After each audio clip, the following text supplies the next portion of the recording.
सोमवार व्रत कथा। एक समय की बात है, किसी नगर में एक साहूकार रहता था। उसके घर में धन की कोई कमी नहीं थी, लेकिन उसकी कोई संतान नहीं थी। इस कारण वह बहुत दुखी था। पुत्र प्राप्ति के लिए वह प्रत्येक सोमवार व्रत रखता था और पूरी श्रद्धा के साथ शिव मंदिर जाकर भगवान शिव और पार्वती जी की पूजा करता था। उसकी भक्ति देखकर एक दिन माँ पार्वती प्रसन्न हो गई और भगवान शिव से उस साहूकार की मनोकामना पूर्ण करने का आग्रह किया। पार्वती जी की इच्छा सुनकर भगवान शिव ने कहा कि हे पार्वती, इस संसार में हर प्राणी को उसके कर्मों का फल मिलता है और जिसके भाग्य में जो हो उसे भोगना ही पड़ता है। लेकिन पार्वती जी ने साहूकार की भक्ति का मान रखने के लिए उसकी मनोकामना पूर्ण करने की इच्छा जताई। पार्वती के आग्रह पर शिव जी ने साहूकार को पुत्र प्राप्ति का वरदान तो दिया, लेकिन साथ ही यह भी कहा कि उसके बालक की आयु केवल 12 वर्ष होगी। माता पार्वती और भगवान शिव की बातचीत को साहूकार सुन रहा था। उसे ना तो इस बात की खुशी थी और ना ही दुख। वह पहले की भांति शिव जी की पूजा करता रहा। कुछ समय के बाद साहूकार के घर एक पुत्र का जन्म हुआ। जब वह बालक 11 वर्ष का हुआ तो उसे पढ़ने के लिए काशी भेज दिया। साहूकार ने पुत्र के मामा को बुलाकर उसे बहुत सारा धन दिया और कहा कि तुम इस बालक को काशी विद्या प्राप्ति के लिए ले जाओ और मार्ग में यज्ञ कराना। जहाँ भी यज्ञ कराओ वहाँ ब्राह्मणों को भोजन कराते और दक्षिणा देते हुए जाना।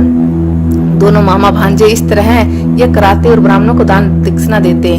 काशी की ओर चल पड़े। रात में एक नगर पड़ा जहाँ नगर के राजा की कन्या का विवाह था, लेकिन जिस राजकुमार से उसका विवाह होने वाला था वह एक आंख से काना था। राजकुमार के पिता ने अपने पुत्र के काना होने की बात को छुपाने के लिए एक चाल सोची। साहूकार के पुत्र को देखकर उसके मन में एक विचार आया। उसने सोचा, क्यों न इस लड़के को दूल्हा बनाकर राजकुमारी से विवाह करा दूं। विवाह के बाद इसको धन देकर विदा कर दूंगा और राजकुमारी को अपने नगर ले जाऊंगा। लड़के को दूल्हे के वस्त्र पहनाकर राजकुमारी से विवाह कर दिया गया। लेकिन साहूकार का पुत्र ईमानदार था। उसे यह बात न्याय संगत नहीं लगी। उसने अवसर पाकर राजकुमारी की चुन्नी के बल्ले पर लिखा कि तुम्हारा विवाह तो मेरे साथ हुआ है, लेकिन जिस राजकुमार के संग तुम्हें भेजा जाएगा वह एक आंख से काना है। मैं तो काशी पढ़ने जा रहा हूँ। राजकुमारी ने जब अपनी चुनरी पर ऐसा लिखा हुआ पाया तो उसने उस राजकुमार के साथ जाने से मना कर दिया। उसने अपने माता पिता को सारी बात बता दी और कहा कि यह मेरा पति नहीं है। मेरा विवाह इसके साथ नहीं हुआ है। जिसके साथ मेरा विवाह हुआ है वह तो काशी जी पढ़ने गया है। राजकुमारी के माता पिता ने अपनी कन्या को विदा नहीं किया और बारात वापस चली गई। उधर साहूकार का लड़का और उसका मामा काशी पहुंच गए।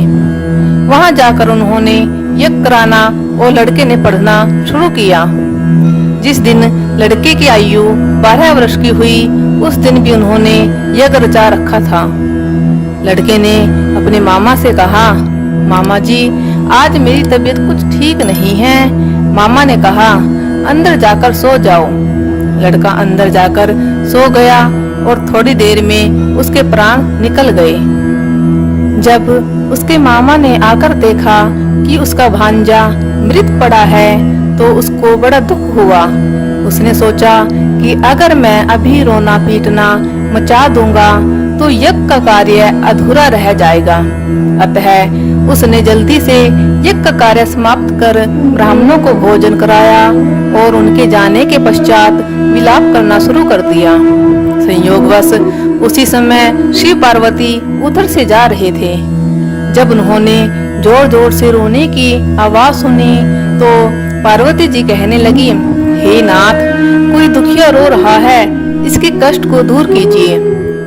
जब शिव पार्वती वहां पहुंची तो उन्होंने पाया कि वहां एक लड़का है जो आपके वरदान से उत्पन्न हुआ था।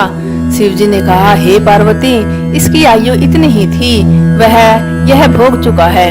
पार्वती जी ने कहा, हे नाथ, इस बालक को और आयु दो, नहीं तो इसके माता पिता तड़प तड़प कर मर जाएंगे।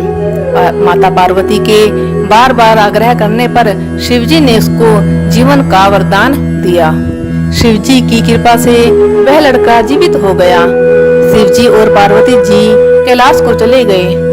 शिक्षा पूर्ण होने पर वह लड़का और उसके मामा उसी प्रकार यज्ञ करते, ब्राह्मणों को भोजन कराते और दक्षिणा देते अपने घर की ओर चल पड़े। रास्ते में उसी से शहर में आए जहां उस लड़के का वहां की राजकुमारी से विवाह हुआ था। वहां जाकर उन्होंने यज्ञ प्रारंभ कर दिया। उस लड़के के ससुर उसे पहचान लिया और महल में ले जाकर उसकी बहुत आवभगत की। राजा ने आदर पूर्वक अपनी पुत्री और जमाई को विदा किया। इधर भूख प्यास से रहकर साहूकार और उसकी पत्नी छत पर बैठे अपने बेटे की प्रतीक्षा कर रहे थे। उन्होंने प्रण कर रखा था कि अगर उन्हें अपने बेटे की मृत्यु का समाचार मिला तो वह छत से कूदकर अपने प्राण त्याग देंगे। तभी लड़के के मामा वहां आ गए और बताया कि उसका पुत्र जीवित है और विवाह करके लौटा है। साहूकार ने जब अपने पुत्र को जीवित देखा तो खुशी से उसका स्वागत किया।